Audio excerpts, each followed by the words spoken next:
Ya, Anda kembali di Apa Kabar Indonesia Pagi pemirsa. Pasca bencana banjir bandang dan tanah longsor, nampaknya beredar juga banyak kejadian fenomena alam dengan munculnya lubang raksasa yang membuat beberapa hektar sawah milik petani di Kecamatan Ketol di Kabupaten Aceh Tengah hilang. Lubang raksasa yang terbentuk tersebut berada tepat di tengah area persawahan warga.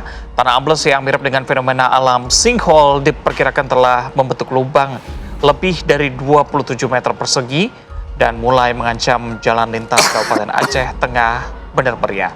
Warga diminta waspada saat berada di kawasan setempat, dikhawatirkan tanah tersebut akan terus mengalami longsor.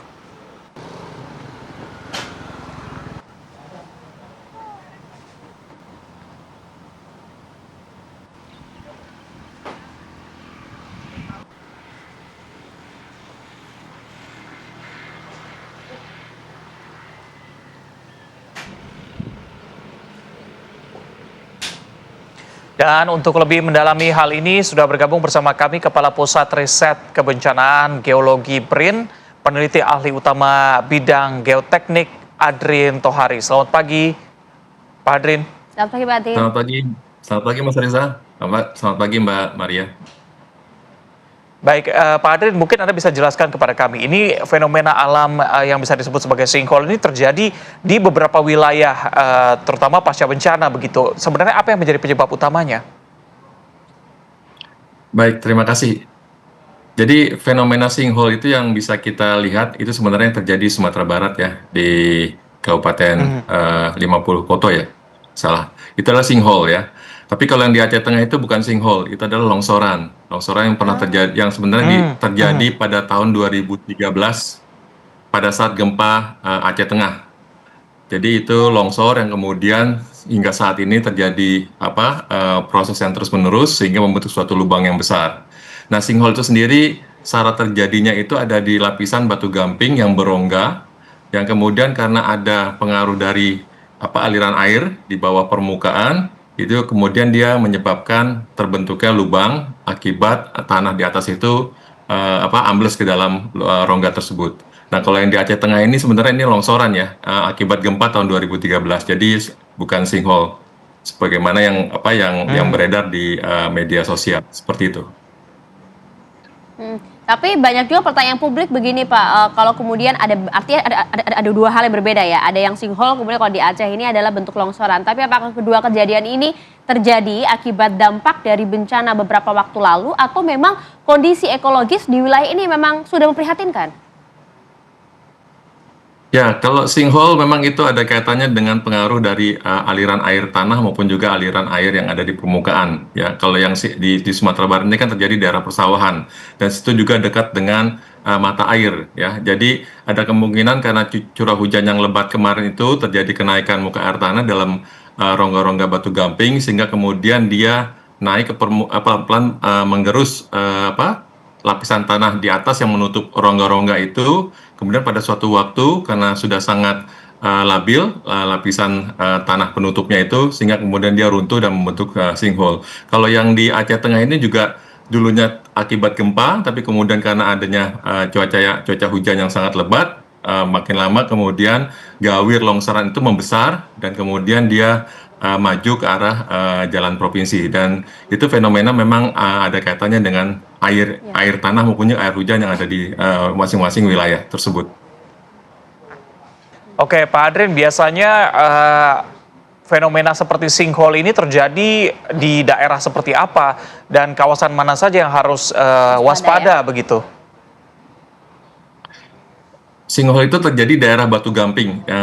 Batu Gamping itu sendiri berada di bawah permukaan tanah, ya, dia tertutup oleh lapisan tanah hasil dari pelapukan, dan batu gampingnya juga harus berongga. Jadi ini memang sangat sulit apabila kita ingin mengetahui apakah di bawah permukaan tanah itu di daerah suatu pemukiman itu ada potensi sinkhole atau tidak, kecuali kalau kita sudah memetakan bahwa di bawah permukaan tanah itu ada batu gamping yang berongga dan kemudian sebarannya serta juga ukurannya itu sangat besar. Nah, itu bisa memberikan indikasi adanya potensi resiko terbentuknya sinkhole di suatu waktu apabila cuaca sangat ekstrim ya, menyebabkan air hujan sangat besar sekali yang masuk ke dalam tanah, kemudian akhirnya tanah di permukaannya itu ambles dan juga akhirnya runtuh.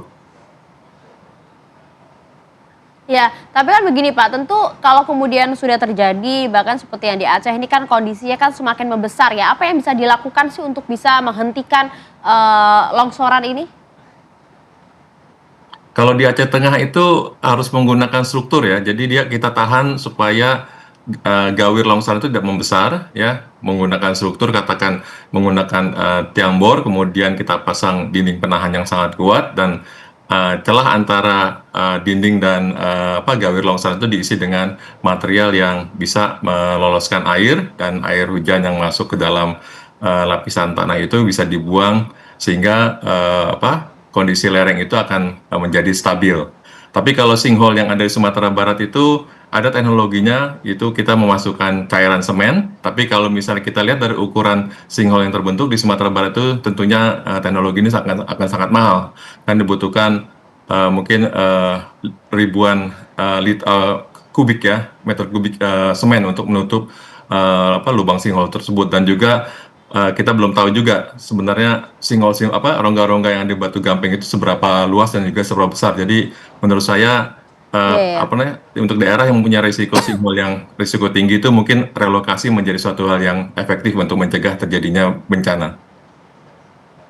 Oke, Pak Adrin, kalau tadi kita bahas soal sinkhole juga, ini kan terjadi di bawah tanah begitu ya. Ada nggak sih tanda-tanda detik-detik atau saat akan terjadinya sinkhole begitu, supaya kita lebih waspada? Atau karena memang terbentuknya di bawah tanah, kita nggak bisa mengetahui itu? Ya, karena ada suatu proses yang secara perlahan, itu biasanya tanah di permukaan itu kita lihat turun. Kemudian polanya itu membentuk suatu lingkaran yang makin lama seiring dengan waktu, kemudian pada saat hujan lebat, itu tanah itu akan semakin turun, dan pada suatu waktu dia tiba-tiba membentuk suatu lubang. Jadi yang bisa dilihat di permukaan itulah adanya permukaan tanah yang turun, dan turunnya itu dia membentuk suatu pola lingkaran ya. Karena itu akan mengikuti dimensi dari rongga yang terbentuk di bawah permukaan tanah. Jadi hanya itu yang bisa kita amati, kecuali kalau kita melakukan kegiatan penelitian yang untuk memetakan dimensi dari rongga itu. Oke, Pak, kalau kita lihat di beberapa titik yang terjadi, ini kan kebanyakan di area terbuka, area persawahan dan segala macam. Apakah itu pengaruh dari jenis tanahnya juga, atau ini ternyata bisa terjadi juga di tanah yang di atasnya ada bangunan seperti rumah? Ya, bisa saja itu terjadi di daerah pemukiman apabila ada kebocoran, katakan sumber air di pipa-pipa PDAM gitu ya, yang kemudian makin lama dia menggerus lapisan tanah di atasnya.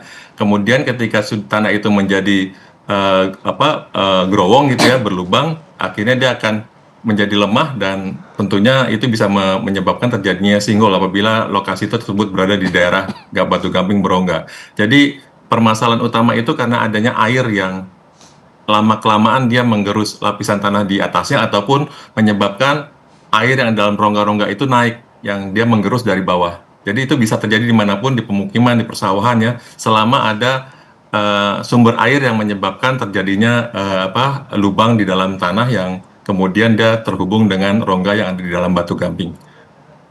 Pak Adrin, kalau kemudian Anda sampaikan bahwa ini bisa terjadi di mana saja, terlebih lagi jika kemudian ada penggunaan air tanah yang berlebihan begitu. BRIN sudah memetakan belum daerah-daerah mana saja yang rawan terjadi fenomena ini, sinkhole?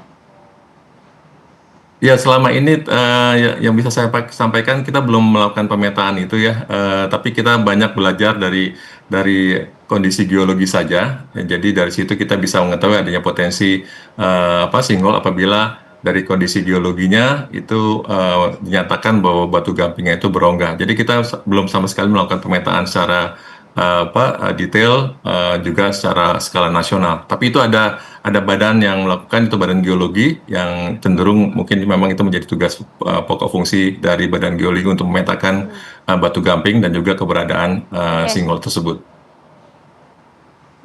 Ya, karena begini Pak, kemudian kalau kemudian alasan salah satu faktor terbesarnya adalah penggunaan air tanah yang berlebihan sehingga memperparah gitu ya kondisi tanah di sekitar area sinkhole itu. Kemudian kami yang berada di kota-kota besar, sebut saja misalnya Jakarta dengan penggunaan air tanah yang cukup masif begitu ya, kami patut waspada dong. Pemerintah juga harus memitigasi hal ini dong. Mungkin saja itu justru terjadi juga di kota-kota besar seperti Jakarta, Pak Adrin. Oh, ya begini, Bu. Jadi bukan penggunaan air tanah yang berlebihan, tapi adanya sumber air yang tidak terkontrol. Itu yang menyebabkan terbentuknya lubang di dalam tanah. Jadi adanya sumber air yang tidak terkontrol, ya baik itu dari permukaan, ya adanya kebocoran pipa, ataupun karena memang ada aliran air dalam rongga di Batu Gamping itu yang kemudian debitnya naik sehingga dia menggerus dari bawah.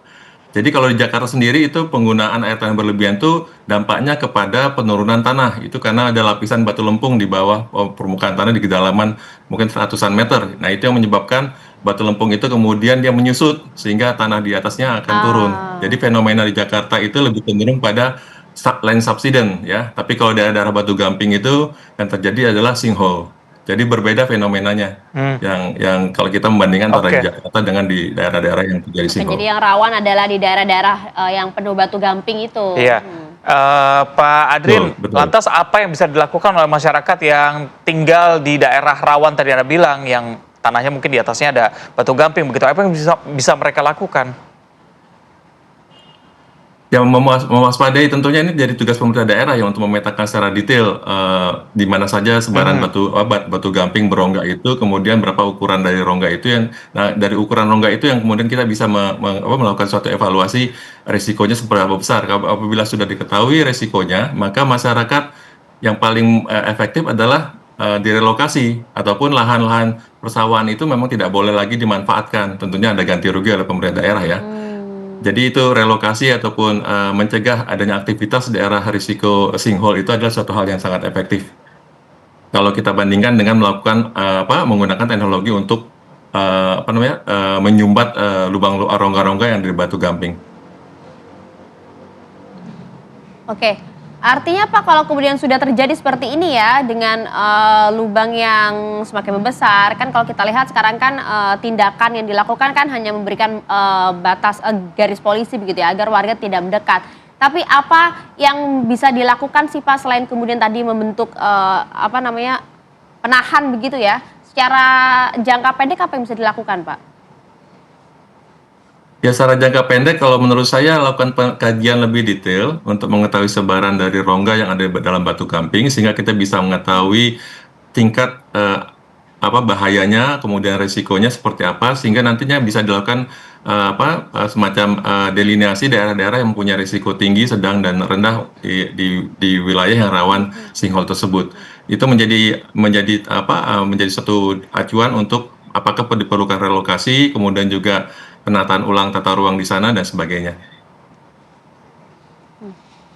Oke, baik. Terima kasih Pak Adrin. Kami harapkan memang fenomena ini tidak kembali terjadi di masyarakat sehingga masyarakat tidak perlu khawatir dengan fenomena alam yang kemudian terjadi. Terima kasih banyak Pak Adrin.